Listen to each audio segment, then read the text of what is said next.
So I'm recording this more as a video for myself to look back on later just to have a laugh, because this is the most broken build in PoE2, and it's very unlikely that we'll ever get anything as broken as this anytime soon once they fix this.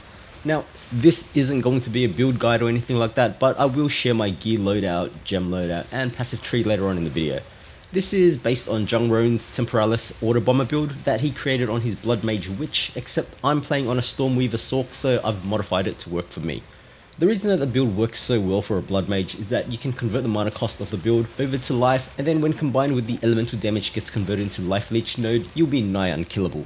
The issue with trying this on a Sorc, however, is that I found that when running Mind Over Matter, even with 7000 mana, I'll just be dying randomly as my mana dipped.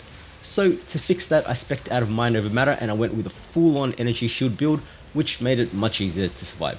The funny thing about this build is that while it drains mana so fast, it's not really mana intensive. So once you stop relying on mana acting as your health, you can easily sustain the build on just 1000 mana, since the bulk of your damage is coming from the lightning bolt off of the Choir of the Storm amulet, and that doesn't cost mana at all.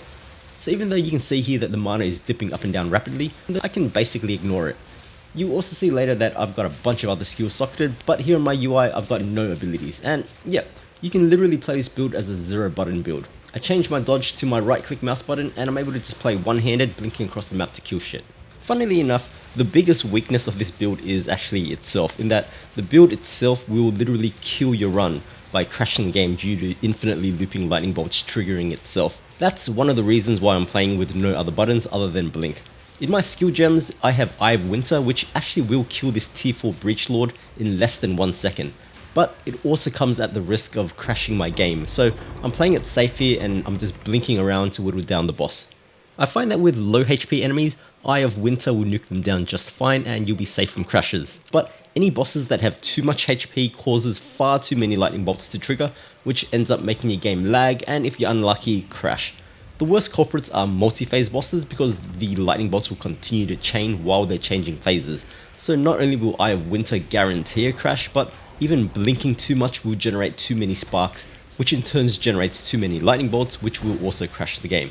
So you need to be really careful not to create nuclear fission through your own lightning bolts. So yeah, here's the fight with a tier 4 Breach Lord, and it's pretty uneventful. The entire game is pretty much free from this point on. Like I said earlier, this isn't a full build guide, but you can pause the video later on to have a look at the gear, gems and passives. I'll also drop in a video showcasing how the build performs on a typical T15 map with a breach. The game pretty much becomes a loot pinata at this point. It honestly takes me longer to pick up the loot after I run than it takes me to clear the actual map itself. So, enjoy.